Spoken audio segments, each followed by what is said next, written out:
अस्सलाम वालेकुम नाज़रीन। आज के अखबार के साथ मैं राना आदिल। इसी दुआ से प्रोग्राम का आगाज़ करते हैं कि अल्लाह रब्बुल इज़्ज़त आज के रोज़ हम सब के लिए आसानियाँ पैदा करे, आमीन। बढ़ते हैं प्रोग्राम की जानिब। 15 नवंबर 24 नशिस्तें, सख्त सर्दी, सियासी गर्मी, खिताबात जारी, दावे और अज़्म, रवायती नारे और निराले अंदाज। नाज़रीन, अल्फाज का ये मजमुआ ज़ाहिर करता है गिलगित बल्तिस्तान में जारी इंतखाबी मुहिम की हालिया सूरत हाल। मुहिम में मौसम, इलाका और लोग कदरे हटके हैं, लेकिन मुहिम, खिताब और नारे सब रवायती हैं। यानी जो पेशकश की जा रही है वो सिर्फ इलेक्शन से मशरूत है, और जो कहा जा रहा है वो कितना सच और कितना झूठ है इसका तयन भी नहीं किया जा सकता। बकौल शायर, ज़माने में चल रही है मुबालगा आराई, ज़माने में चल रही है मुबालगा आराई, कोई बन रहा है दुश्मन, कोई बन रहा है भाई। नाज़रीन, गिलगित बल्तिस्तान के इलेक्शन 15 नवंबर को होंगे। इससे कब ये इंतखाबात 18 अगस्त को होने थे, जो कोरोना के बायस मुलतवी किए गए। गुज़िश्ता असम्बली की 5 साला मियाद 24 जून को ख़त्म हो गई थी। अब थोड़ी सियासी मुहिम पर भी नज़र डालते हैं। सबसे पहले बात करते हैं पीपल्स पार्टी की। इस जमात के चेयरमैन बिलावल भुट्टो काफ़ी दिनों से गिलगित बल्तिस्तान के मुख्तलिफ इलाकों में जलसे और कॉर्नर मीटिंग्स कर रहे हैं। बोल बोल के उनका गला भी बैठ गया है, लेकिन वो खुद अभी तक आराम से नहीं बैठे और भरपूर सियासी मुहिम चला रहे हैं। लेकिन मुझे सिंध की हालिया सूरत हाल पर यहाँ हबीब जालब के अल्फाज याद आ रहे हैं। उन्होंने कहा था, वही हालात हैं फ़कीरों के, वही हालात हैं फ़कीरों के, दिन फिरे हैं फ़कत वज़ीरों के, हर बिलावल है देश का मकरूस, पाँव नंगे हैं बेनज़ीरों के। बहरहाल अब वो गिलगित बल्तिस्तान में कितने कामयाब होते हैं ये तो वक्त बताएगा। जीबी में दूसरी सियासी पार्टी है मुस्लिम लीग नून, जिसकी क़यादत कर रही है मरियम नवाज़। नून लीग के भी जलसे शुरू हो चुके हैं, लेकिन मरियम बीबी के मुहिम में निराले अंदाज हैं। शांति टोपी, सफ़ेद कोट, कंधे पर खूबसूरत शॉल और बलती ज़ुबान का इस्तेमाल अवाम की तवज्जो समेट रहा है। अब वोट कितने समेटे जाएंगे ये भी वक्त ही बताएगा। पर मुझे उनकी भी सियासत पर अनवर मसूद के कहे अशार याद आ रहे हैं। कहते हैं, अफसोस के कुछ इसके सिवा हम नहीं समझे, अफसोस के कुछ इसके सिवा हम नहीं समझे, देखे हैं इलाके की सियासत के जो तेवर। जमहूरियत एक तर्ज हुकूमत है कि जिसमें वालद की जगह लेने को आ जाती है दुख्तर। अब चलते हैं हुक्मरान जमात की सियासी मुहिम की जानिब। यानी PTI, जिसके चेयरमैन इमरान खान हैं और वज़ीर आज़म होने की वजह से मुहिम में खिताबात नहीं करेंगे। हाँ, उनके वज़रा ज़रूर इक़्तिदार और इख्तियार के हामिल होने के बायस अपने खिताबात में आवाम को पुरकशिश ऑफ़र्स कर रहे हैं और मज़ीद भी करेंगे। लेकिन जाज़बियत से भरपूर ये ऑफ़र्स भी इलेक्शन में जीत से मशरूत हैं। इसमें कोई शक नहीं कि आवाम को की जाने वाली तमाम पेशकशी इंतखाबी मुहिम का जुज़्व ख़ास हुआ करती है। लेकिन हुकूमत की हालिया सूरत हाल पर भी मुझे शोरा का कलाम जहन में आ रहा है। बशीर अहमद ने कहा था, मेरे घर में कमी किस चीज़ की है, मेरे घर में कमी किस चीज़ की है, फ़कत आटा नहीं तेरी दुआ से। और पॉपुलर मेठी ने बहुत पहले बोला था, यकायक लाउड स्पीकर से गूंजा फिल्म का नगमा, यकायक लाउड स्पीकर से गूंजा फिल्म का नगमा, वतन की आबरू ख़तरे में है, बेदार हो जाओ। नाज़रीन, हाज़िर होते हैं एक छोटे से वक्फे के बाद, साथ रहिएगा।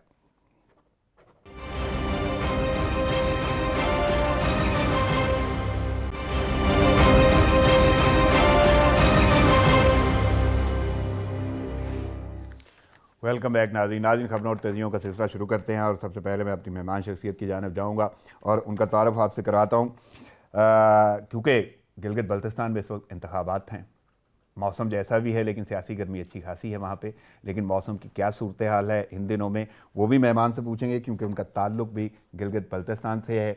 वैसे शोबा सहाफ़त से वो ताल्लुक़ रखते हैं, एक तवील अरसे से इससे मुंसलिक हैं और तजर्बे की ये तवालत तकरीबन 1 तिहाई से ज़्यादा अरसे पर मुश्तमिल है। मेरे साथ इस वक्त स्टूडियो में मौजूद हैं सहाफ़ी और तजियाकार मोहतरम जनाब ग़ुलाम अब्बास साहब। अस्सलाम वालेकुम सर। वालेकुम। सबसे पहले तो अब्बास साहब, आपकी आमद का शुक्रिया, मसरूफ़ियत के बावजूद आपने वक्त निकाला बहुत प्रोग्राम में शुक्रिया शिरकत आपका भी, की। आपने मोस्ट वेलकम जी।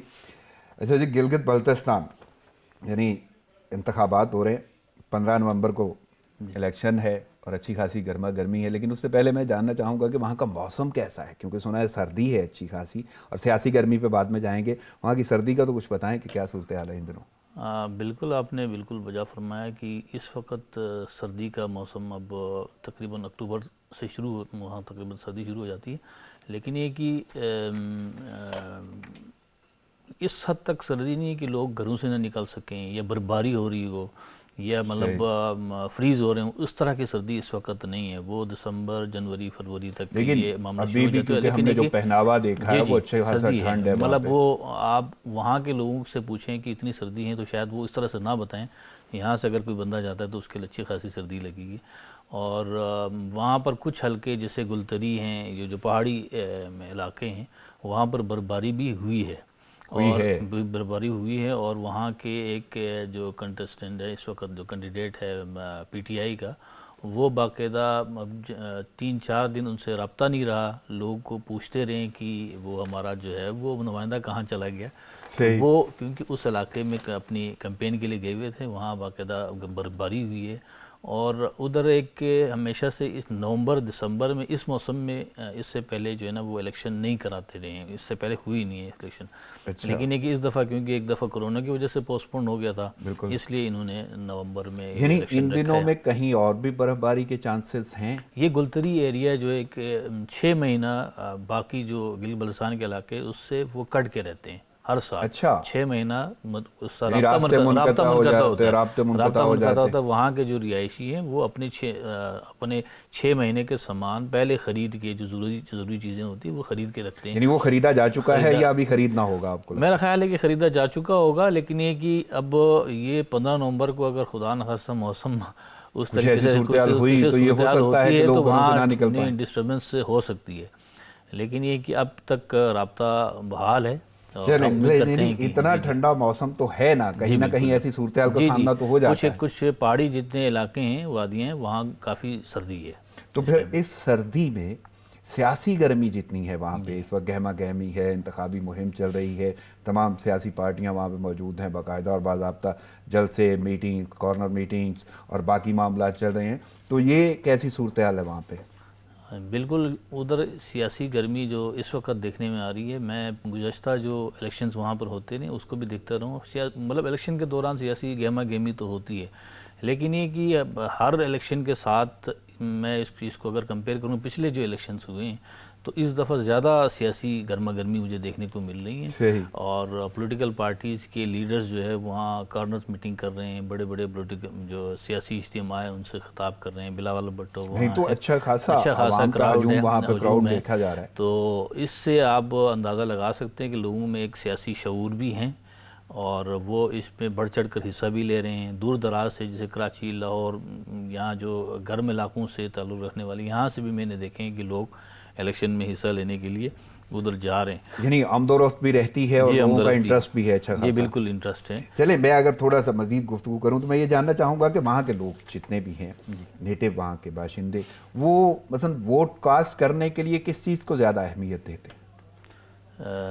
वोट कास्ट करने के लिए देखें, वो वैसे तो वहाँ पर सियासी बुनियाद पे जमा, जैसे पॉलिटिकल पार्टीज़ अपने अपने इलेक्शन कैंपेन चला रहे होते हैं, किसी सियासी पार्टी से वाबस्तगी होती है। लेकिन सबसे ज़्यादा जो उनको मैं जो समझता हूँ पुल करने के लिए कि वहाँ जाके इलेक्शन पोल करें, वोट करें, तो वो उनके अपने रिश्तेदार जो किसी सियासी जमात से वाबस्ता हो या कोई उनका यानी रिश्तेदार वाबस्तगी ज़्यादा खड़े हों किसी उसमें किरदार इलेक्शन अदा में, करती हाँ, है। तो वो उनको बुला रहे होते हैं कि ज़्यादा से ज़्यादा उनके पास वोट बैंक हो, ज़्यादा से ज़्यादा वोट आएँ। तो चलें ये क्योंकि चीज़ अभी मेन 3 बड़ी पार्टियां हैं, यानी पीपल्स पार्टी, मुस्लिम लीग नून और पीटीआई। पीटीआई तो क्योंकि हुकूमत में है उस पर तबसरा ज़रूर करेंगे, लेकिन उससे पहले मैं ज़रा पीपल्स पार्टी और नून लीग पे आना चाहूँगा, क्योंकि पीपल्स पार्टी के चेयरमैन बिलावल भुट्टो वहाँ पे मौजूद हैं और वो काफ़ी दिनों से वो कैंपेन चला रहे हैं। एक पहले तो सरसरी सा जायज़ा कि मैं ये जानना चाहूँगा कि कौन सी पार्टी आपको नज़र आती है कि वहाँ पर जीत की जानब गामजन है या ज़्यादा बेहतर उसके वो है वोट बैंक होगा? देखें, इस वक्त वैसे मुकाबला बड़ा सख्त है पीपल्स पार्टी और पीटीआई के दरमियान।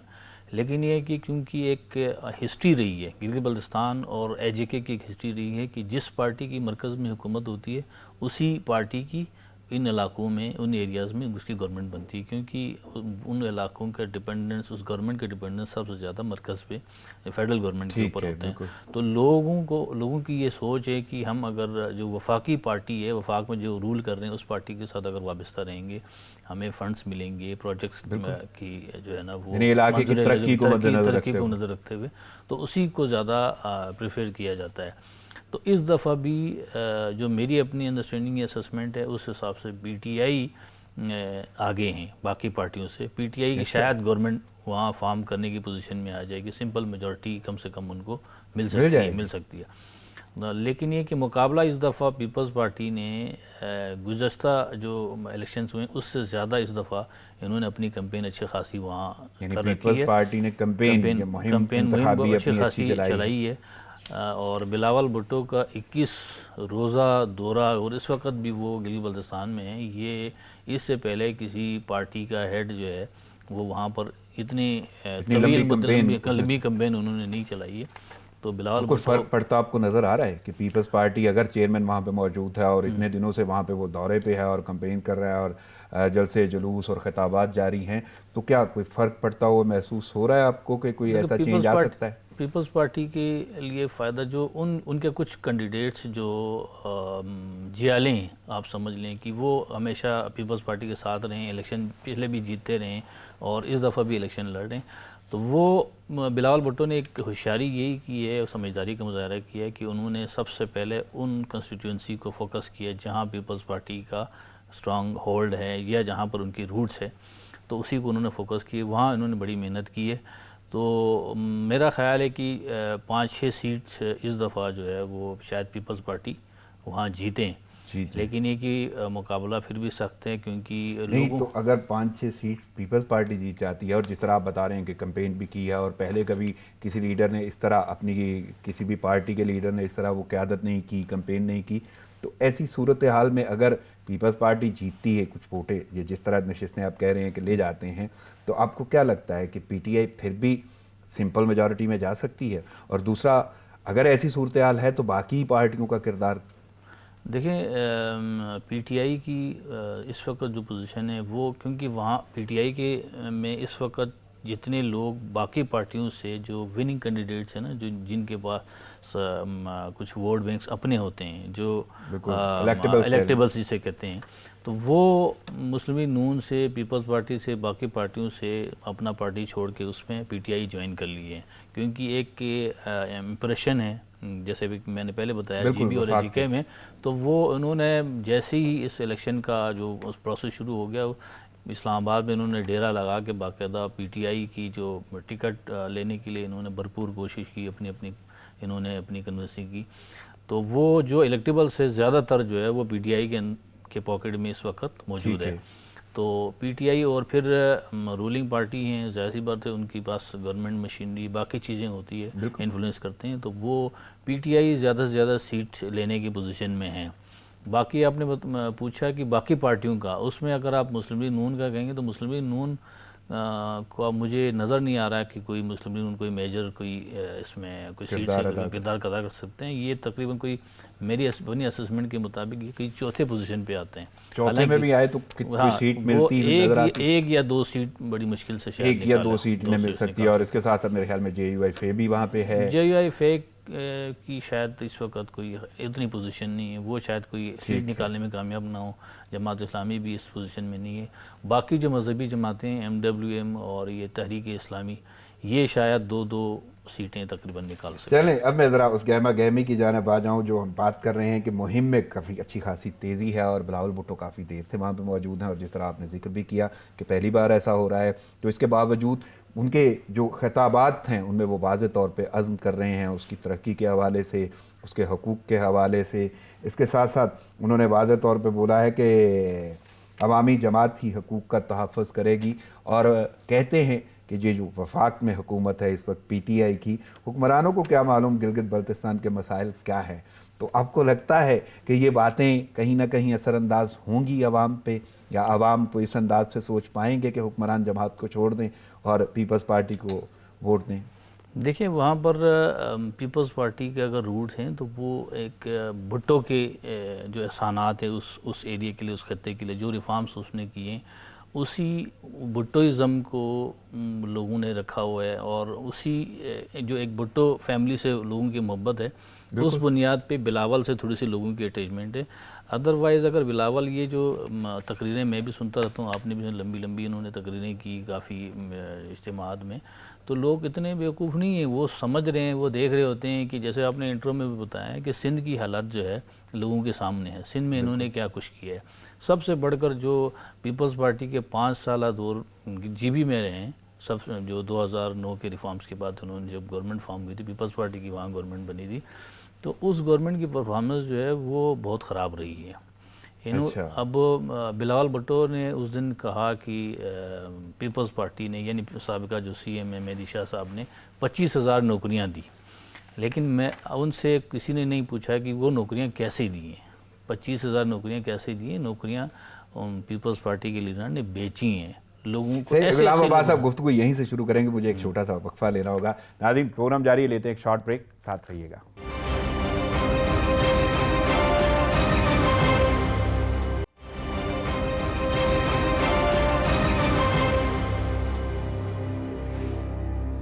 Welcome back. नाज़रीन खबरों और तजज़ियों का सिलसिला जारी है। मेरे साथ इस वक्त मेहमान शख्सियत मौजूद हैं, साफ़ी और तजियाकार मोहतरम जनाब गुलाम अब्बास साहब, जिनका ताल्लुक़ गिलगित बल्तिस्तान से है, और इलेक्शन के हवाले से बात हो रही है और बात कर रहे थे पीपल्स पार्टी के हवाले से। तो गुलाम अब्बास साहब, मैं चाहूँगा वहीं से सिलसिला जोड़ें जहाँ से टूटा था, कि पीपल्स पार्टी की वैसे वहाँ पर वोट बैंक के हवाले से एक निस्बत तो है ना, कि भुट्टो, जुल्फ़िकार अली भुट्टो का एक कॉन्सेप्ट या इम्पैक्ट था, तो अब सूरत हाल देखिए, जैसे मैंने पहले बताया कि पीपल्स पार्टी का रूट है गिलगित बल्तिस्तान में, पीपल्स पार्टी का रूट्स हैं, और पीपल्स पार्टी सिंध के बाद अगर अपना स्ट्रांग होल्ड किसी एरिया को समझते हैं, अब पंजाब तो इनके पास इतनी वो रही नहीं, तो अब वो गिलगित बल्तिस्तान को समझते हैं। वो इसी वजह से बिलावल भुट्टो पीपल्स पार्टी गिलगित बल्तिस्तान को फोकस कर रहे हैं कि शायद वहाँ पर हमें सीटें मिल जाएँ, कि पीपल्स पार्टी के हवाले से ये इंप्रेशन ख़त्म हो जाए कि सिर्फ सिंध की पार्टी है। सही। तो इन्होंने बड़ा जोर उधर लगाया है, तो लेकिन ये कि मैं समझता हूँ कि इनकी अपनी जो परफॉर्मेंस पिछले 5 साल की रही है ना, उसके ऊपर बिलावल भुट्टो को बात करनी चाहिए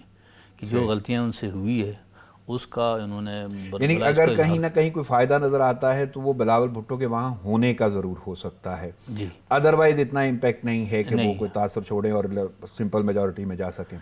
नहीं, देखें, बिलावल भुट्टो की वहाँ मौजूदगी की वजह से लोग और उनकी जो कैंपेन, अब तो 21 दिन वहाँ रहे हैं और मुख्तलिफ लोगों से उनकी मुलाकातें, लोगों से एड्रेस, ये सारा कुछ है।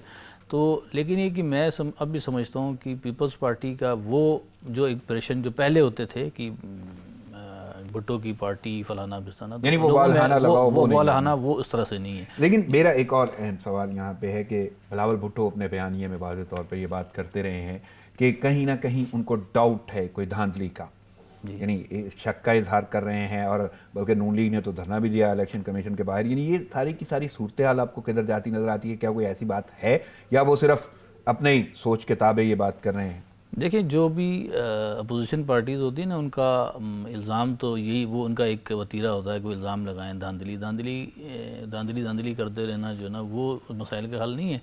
इनके जब अपनी गवर्नमेंट की बारी थी, जब पीपल्स पार्टी जब गवर्नमेंट फॉर्म कर रहे थे, जिनकी पीपल्स पार्टी की यहाँ सेंटर में गवर्नमेंट थी, तो जो उनके मुखालिफ पार्टियाँ हैं वो भी इसी तरीके का रोना रो रहे होते थे कि भाई धांधली कर रहे हैं। मुस्लिम लीग नून इनके अपने गवर्नर गिलगित बल्तिस्तान में बैठा होता था बर्जिस ताहिर साहब, कि भाई वहाँ से उन्होंने किस तरीके से इलेक्शन के मुहिम को चलाया है, जिस तरीके से उन्होंने इन्फ्लुएंस किया है, और उस दौरान जो उन्होंने नवाज़ शरीफ ने पहले जाके ऐलानात किए हैं, मेगा प्रोजेक्ट्स के ऐलान किए हैं, और गिलगित बल्तिस्तान का जो एक अच्छा जो सबसे बड़ा मुतालबा है सूबा बनाने का, आइनी हुकूक देने का, तो उन्होंने इलेक्शन से 1 महीना पहले जाके वहाँ उन्होंने ऐलान किया कि मैं एक आपका हाई लेवल कोई कमेटी बना रहा हूँ और आपको इंशाल्लाह गिलगित बल्तिस्तान को आइनी हुकूक देंगे जी। अच्छा। तो देखें, उस वक़्त भी जो है वो इलेक्शन के ऊपर इन्फ्लुएंस होने वाली सारे काम उन पार्टीज़ ने की हुई है। और दूसरी बात आपने जो कहा धांधली की, देखिए गिलगित बल्तिस्तान एक छोटा सा इलाका है, वहाँ पर कंस्टिट्यूंसी में लोग एक दूसरे को पहचानते हैं, जानते हैं, इलेक्शन से पहले ही ये वाज़ेह हो जाते हैं कि किस कैंडिडेट ने जीतना है। सही। तो वो वहाँ यानी पर उस voting का लेवल रुख की किस तरफ जा रहा है, उस वोटर लेवल किस तरफ की जाना चाह रहा है, वो क्लियर हो जी, जाता उस लेवल की रिगिंग, उस लेवल की धांधली वहाँ पॉसिबल नहीं है जो आप बाकी मुल्क के बाकी यानी ये हिस्सों में सिर्फ देखते हैं। बयानिया तैयार कर जी। लिया गया है कि अगर सामना होता है शिकस्त का तो कोई ना कोई देखो आपके पास 19-20 का प्लीज हो फर्क या तो कहीं मौका ना हो। कहीं कुछ ना कुछ तो हो सकता है, सही। लेकिन ये कि उस लेवल की जो धांधली जो बाकी मुल्क के हिस्सों में लोग देखते हैं, हम कहते फिर हैं, नून उस तरफ लीग वहाँ को नहीं कहाँ होती। देख रहे हैं, क्योंकि मरियम नवाज शरीफ की बेटी हैं, साबिक वज़ीर आज़म की, और क़यादत कर रही हैं इस वक्त नून लीग की, वहाँ पे मौजूद हैं और कल से उन्होंने जलसे जुलूस भी अपने शुरू कर दिए हैं। तो कैसे देख रहे हैं आप? बल्कि उनके तो निराले अंदाज हैं, यानी उनका, बल्कि मैं यहाँ पे ये जुमला भी बोलूँगा कि उन्होंने तो बल्ती ज़ुबान में बात भी की है, उसका इस्तेमाल भी किया है, इसके साथ साथ वो कल्चर को अपनाए हुए हैं। तो नून लीग की पोजीशन कहाँ पे? देखिए, बदकिस्मती से नून लीग की पोजीशन जो है वो इस वक्त पीटीआई, पीपल्स पार्टी की, और उसके बाद एक मजहबी कुछ जमातें, उनके बाद मैं इसको देख रहा हूँ मुस्लिम लीग नून की जो है ना इस वक्त पोजीशन। अब मरियम नवाज़ की जो है वहाँ की विजिट, मैं नहीं समझता कि उतना इम्पेक्ट पड़ेगा उस चीज़ का। हाँ, लोग, आपको पता है गिल बल्तिस्तान के लोग बड़े मेहमान नवाज है, लोग जलसों जुलूसों में आ जाते हैं। सिर्फ क्राउड को देख के अगर आप ये अंदाज़ा लगा लें कि ये पार्टी बहुत पॉपुलर है, वैसे उस तरह से नहीं है। नून लीग की पोजीशन ये थी कि उन कुछ हलकों में तो उनको कैंडिडेट ही नहीं मिल रहे थे कि किसको टिकट दें। कल मरियम नवाज़ साहिबा जो स्कर्दू पहुंची है, जिस एरिया में वो ख़िताब कर रही थी, वहाँ पर जो एक आज़ाद कैंडिडेट था, जो पीपल्स पार्टी, पीटीआई और जो एमडब्ल्यूएम, उसके बाद एक आज़ाद उम्मीदवार था, जाके उन्होंने टिकट उसको दे दिया, क्योंकि उस हल्के में मुस्लिम नून का कोई बंदा ही नहीं था। दूसरा ये कि उनका अपना जो स्पीकर नाशाद साहब, जो इस वक्त पीटीआई ज्वाइन किए हैं, वो स्पीकर होने के बावजूद उन्होंने पार्टी को छोड़ के पीटीआई उन्होंने ज्वाइन कर ली। और गांछे में आगे जो इनका मिनिस्टर रहा है उन्होंने पीटीआई ज्वाइन की है। और इसी तरीके से हुंजा में जो इनके गवर्नर रहे हैं उन्होंने मुस्लिम लीग नून के टिकट लेने से इनकार कर दिया। आखिरी वक्त में उन्होंने इसको धोखा दिया। नहीं, जिसका तो हफीज़ ने वजह क्या नज़र आती है कि उसकी वजह ये कि मुस्लिम लीग नून की उस तरह से रूट्स नहीं है गिल बल्तिस्तान में। हाँ, वो पिछले दफ़ा, जैसे आप, मैंने पहले भी कहा कि जो सेंटर में जिसकी गवर्नमेंट होती है तो वहाँ गवर्नमेंट वो फार्म करने की पोजीशन में आ जाती है, इम्पैक्ट होगा, impact उस हो पर जाता हम है, गुफ्तगू करेंगे। लेकिन उस तरह से रूट्स इसका नहीं है। मतलब है ये जो भी कल्चर अपनाया जा रहा है, रंग ढंग अपनाए जा रहे हैं या बोली इस्तेमाल की जा रही है, तो ये सिर्फ एक अट्रैक्शन ज़रूर है, और इसी अट्रैक्शन की बेस पे लोग भी आ रहे हैं, तो शायद वोट बैंक इतना इंक्रीज़ नहीं होगा। मैं भी यही समझता हूँ कि उस हद तक इनका लिए कोई इम्पैक्ट नहीं पड़ेगा, लेकिन कोशिश उन्होंने ज़रूर करनी है। हाँ, एक चीज़ जो मुस्लिम लीग नून के हवाले से पॉजिटिव है वो ये है कि उन्होंने कुछ डेवलपमेंट के काम वहाँ किए हैं। अच्छा। जो सबसे बड़ा एक रोड है गिलगित टू स्कर्दू रोड, जो जिसको इनिशिएट पीपल्स पार्टी ने किया था, लेकिन वो काजू में ही रहे, मुस्लिम लीग नून ने उसकी वो बाकायदा प्रॉपर काम शुरू किया। इसी तरीके से वहाँ एक बल्तिस्तान यूनिवर्सिटी उन्होंने बनाई। इस तरीके से कुछ मेगा प्रोजेक्ट तरक्याती काम किए जो नून लीग के जिम्मे आ सकते जी जी हैं। जी जी वो लोग इसको रिगार्ड भी करते हैं। वो जो मुस्लिम नून ने काम किए उस चीज़ की कदर भी करते हैं, और अगर उनको वोट पड़ते हैं तो वो उसी बुनियाद पर हैं, जो पिछले 5 साल में उन्होंने कुछ काम किए हैं, उसी बुनियाद पर उनको वोट पड़ सकते हैं। अदरवाइज मुस्लिम नून के वहाँ पर रूट्स उस तरह से नहीं है। यानी वो इतनी कोई कारगर आपको नहीं नज़र आ रही सियासी या इंतखाबी मुहिम में नून लीग सियासी हवाले से? जी जी नहीं, उस तरह से उनकी कोई इम्पैक्ट नहीं है। जैसे देखें, स्कर्दू में कल कोई इनका ख़ास ऐसा कोई जलसा भी नहीं था, वो सीधा गांछे गए हैं। वहाँ पर एक कैंडिडेट जो उनकी वो समझते थे कि शायद इसकी कुछ पोजीशन बेहतर है, उधर जाके उन्होंने खिताब की। अब कल आके स्कर्दू में वो आज मेरे ख्याल से खिताब करेंगी। वहाँ पर जो कैंडिडेट हैं जो हल्का 1 में कंस्टिट्यूंसी में जो है ना, वो उनका एक कैंडिडेट है जो पिछला सीनियर मिनिस्टर रहे, उनकी अपनी पोजीशन भी इस वक्त 3rd पोजीशन, यानी कोई ऐसा कोई अहम रोल प्ले नहीं कर पाएगी नून लीग वहाँ के इलेक्शन में। गुलाम अब्बास साहब, गुफ्तगू जारी है, यहीं से फिर सिलसिला जोड़ेंगे, बल्कि मैं वापस आऊँगा तो मैं आपसे पीटीआई के हवाले से बात करूँगा। अभी मैं एक और मुख्तसर वक्फा लेना चाहता हूँ। नाज़रीन, प्रोग्राम जारी, लेते हैं शॉर्ट ब्रेक, साथ रहिएगा।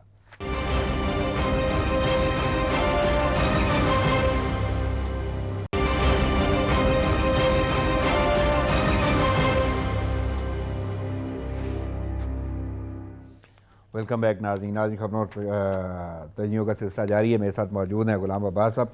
गुलाम अब्बास साहब, बात हो रही है गिलगित बल्तिस्तान के इंतखाब की। 2 पार्टियां हम डिस्कस कर चुके हैं, जिसमें पीपल्स पार्टी और नून लीग है, लेकिन हुक्मरान जमात पीटीआई के बारे में एक तो आपने वाज़े तौर पर यह बात कह दी कि जो भी वफाक में हुकूमत करता है उसका इम्पैक्ट तो होता है, और वोट बैंक इंक्रीज़ होने के चांसेस और बाकी सीटें मिलने के। लेकिन आपको नहीं लगता कि पीटीआई वहाँ पर कैंपेन उस तरह कर नहीं रही जिस तरह होनी चाहिए? कहीं कहीं ताख़ीर का शिकार नहीं नज़र आती? नहीं, बिल्कुल आपकी बात दुरुस्त है कि मुझे ख़ुद भी हैरत हुई कि पीटीआई को, जैसे मैंने आपको पहले जिक्र किया कि मुस्लिम नून ने जब मई में इलेक्शन होनी थी 2015 में, तो वो नवाज़ शरीफ साहब जो फरवरी में जाके इन्होंने सारे ऐलानात करके आ गए थे कि इलेक्शन शेड्यूल होने से पहले। सही। तो मैं भी यही एक्सपेक्ट कर रहा था और बाकी हमारे जितने लोग वो ये सोच रहे थे कि अब इमरान खान साहब आएंगे और उनके मिनिस्टर्स आएंगे, कुछ ऐलानात होंगे, जिसका इन्होंने 2 महीने पहले तकरीबन हमारी मुलाकात हुई थी गंडापुर साहब से, अली अमीन गंडापुर से, उनके ऑफिस में। तो उन्होंने पहले ही वो ख़बर ब्रेक की थी कि हम गिल बल्तिस्तान को सूबा बना रहे हैं। तो उसी में उन्होंने काफ़ी चीज़ों का जिक्र किया था कि हम वहाँ पर हेल्थ में, एजुकेशन में, टूरिज़म में क्या कुछ काम कर रहे हैं। तो मैं एक्सपेक्ट कर रहा था कि शायद इलेक्शन से पहले ये प्राइम मिनिस्टर साहब जाके या कोई वहाँ मिनिस्टर जाके ऐलान करेंगे। और वो इनका विज़िट तकरीबन शेड्यूल भी हो गया था गिलगित जाने का प्राइम मिनिस्टर का, लेकिन न जाने क्या वजूहात हो गए कि वो इलेक्शन शेड्यूल हो गया, लेकिन ये कि प्राइम मिनिस्टर साहब गए नहीं, ना इनका कोई मिनिस्टर गया। यानी कहीं ना कहीं सुस्ती तो नजर आती है ना? सुस्ती ठीक ठाक सुस्ती उन्होंने की है। क्या ये सुस्ती कहीं ना कहीं असरअंदाज भी होती है? असरअंदाज भी हो सकती है।